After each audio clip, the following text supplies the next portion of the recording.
ರಾಜ್ಯದಲ್ಲಿ ತುಂಬ ಮುಖ್ಯವಾದ ಈಶ್ವರನ ದೇವಸ್ಥಾನಕ್ಕೆ ಜನತೆ ಎಲ್ಲ ಹೋಗ್ತಾ ಇರ್ತಾರೆ. ಹಾಗೆ ಆ ರಾಜ್ಯದ ಸರ್ವ ಸೈನ್ಯಾಧಿಪತಿಯ ಹೆಂಡತಿ ದೇವಸೇನನು ಬರ್ತಾ ಇರ್ತಾಳೆ. ಅವಳು ಆಗ ನಿಂಡು ಗರ್ಭಿಣಿಯಾಗಿ ಇರ್ತಾಳೆ. ಸೇನಾಪತಿಯೊಬ್ಬ ಆಗ ಅವಳನ್ನು ತಡೆಯುತ್ತಾನೆ. ರಾಜ ಬರುವ ಸಮಯವಾಗಿದೆ, ಆದ್ದರಿಂದ ಯಾರೇ ಇರಲಿ ಸೈಡಲ್ಲಿರುವಂತಹ ಕ್ಯೂನಲ್ಲೇ ಬರಬೇಕು ಎಂದು ಹೇಳುತ್ತಾನೆ. ಹಾಗೆಯೇ ದೇವಸೇನ ಸಾಮಾನ್ಯ ಜನರ ಜೊತೆಯಲ್ಲೇ ಲೈನ್ನಲ್ಲಿ ಬರ್ತಾ ಇರ್ತಾಳೆ. ಆಗ ಸೇನಾಧಿಪತಿ ಆ ಲೈನ್ನಲ್ಲಿ ಬರುವ ಹೆಣ್ಣು ಮಕ್ಕಳ ದೇಹಗಳನ್ನು ಸವರುತ್ತಿರುತ್ತಾನೆ. ದೇವಸೇನಳನ್ನು ಮುಟ್ಟಲು ಬಂದಾಗ ಅವನತ್ತಿರವಿರುವ ಚಾಕುವನ್ನೇ ತೆಗೆದುಕೊಂಡು ಅವನ ಬೆರಳುಗಳನ್ನು ಕತ್ತರಿಸುತ್ತಾಳೆ. ಇದನ್ನು ಅಪರಾಧವಾಗಿ ಭಾವಿಸಿ ದೇವಸೇನಳನ್ನು ವಿಚಾರಣೆಗಾಗಿ ಸರಪಳಿಗಳನ್ನು ಹಾಕಿ ರಾಜಸಭೆಯಲ್ಲಿ ನಿಲ್ಲಿಸುತ್ತಾರೆ. ಸೇನಾಪತಿ ನಡೆದುಕೊಂಡ ರೀತಿಯನ್ನು ವಿವರಿಸುತ್ತಾಳೆ, ಆದರೆ ನಂಬುವುದಿಲ್ಲ. ಸೇನಾಪತಿ ಎಲ್ಲ ಸುಳ್ಳುಗಳನ್ನು ಹೇಳುತ್ತಿರುತ್ತಾನೆ. ಅಷ್ಟರಲ್ಲಿ ಸರ್ವ ಸೈನ್ಯಾಧಿಪತಿ ದೇವಸೇನಳ ಗಂಡ ಬರ್ತಾನೆ. ಇಡೀ ಜನತೆ ಅವನ ಹೆಸರು ಕೂಗುತ್ತಾ ಆನಂದ ವ್ಯಕ್ತಪಡಿಸುತ್ತಾರೆ. ರಾಜ ಸೇನಾಪತಿಗೆ ಏನು ನಡೆಯಿತೋ ವಿವರಿಸಲು ಹೇಳುತ್ತಾನೆ. ಅವನು ವಿವರಿಸುತ್ತಿರುತ್ತಾನೆ. ಸೈನ್ಯಾಧಿಪತಿ ಅವನನ್ನು ತೀಕ್ಷ್ಣವಾಗಿ ಅಬ್ಸರ್ವ್ ಮಾಡುತ್ತಿರುತ್ತಾನೆ.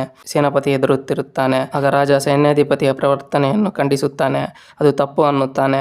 ಆಗ ಸೈನ್ಯಾಧಿಪತಿ ತುಂಬು ಗರ್ಭಿಣಿಗೆ ಸರಪಳಿಗಳನ್ನು ಹಾಕಿ ತುಂಬು ಸಭೆಯಲ್ಲಿ ನಿಲ್ಲಿಸಿದಾಗಲೇ ಈ ಸಭೆಯ ಗೌರವ ಹೋಗಿದೆ ಮತ್ತು ಅದು ಅಧರ್ಮ ಅಂತ ಹೇಳ್ತಾನೆ. ಸೇನಾಪತಿ ಹೇಳುತ್ತಿರುವುದು ಸುಳ್ಳು ಅಂತ ಅವನ ಅಬ್ಸರ್ವೇಷನ್ ನಿಂದ ತಿಳಿದಿರುವುದರಿಂದ ತನ್ನ ಹೆಂಡತಿ ದೇವಸೇನಳಿಗೆ ಏನು ನಡೆಯಿತೋ ಹೇಳಲು ಹೇಳುತ್ತಾನೆ. ಆಗ ದೇವಸೇನ ಹೇಳ್ತಾಳೆ, ಜನರ ರದ್ದಿಯನ್ನು ನಿಭಾಯಿಸುವ ನೆಪದಲ್ಲಿ ಹೆಣ್ಣು ಮಕ್ಕಳ ದೇಹವನ್ನು ತಾಕುತ್ತಿದ್ದ. ತನ್ನನ್ನು ತಾಕಲು ಬಂದಾಗ ಅವನ ಚಾಕು ತೆಗೆದುಕೊಂಡು ಅವನ ಬೆರಳುಗಳನ್ನು ಕತ್ತರಿಸಿದೆ ಅಂತ ಹೇಳ್ತಾಳೆ. ಆಗ ಸರ್ವ ಸೈನ್ಯಾಧಿಪತಿ ಬಾಹುಬಲಿ ತುಂಬಾ ಕೋಪಗೊಂಡು, ನೀನು ತಪ್ಪು ಮಾಡಿದೆ ದೇವಸೇನ ಅಂತಾನೆ. ಹೆಣ್ಣು ಮಕ್ಕಳ ದೇಹ ತಾಕಿದರೆ ಕತ್ತರಿಸಬೇಕಾದ್ದು ಬೆರಳಲ್ಲ, ತಲೆ ಅಂತ ಸೇನಾಪತಿಯ ತಲೆಯನ್ನು ಕತ್ತರಿಸುತ್ತಾನೆ.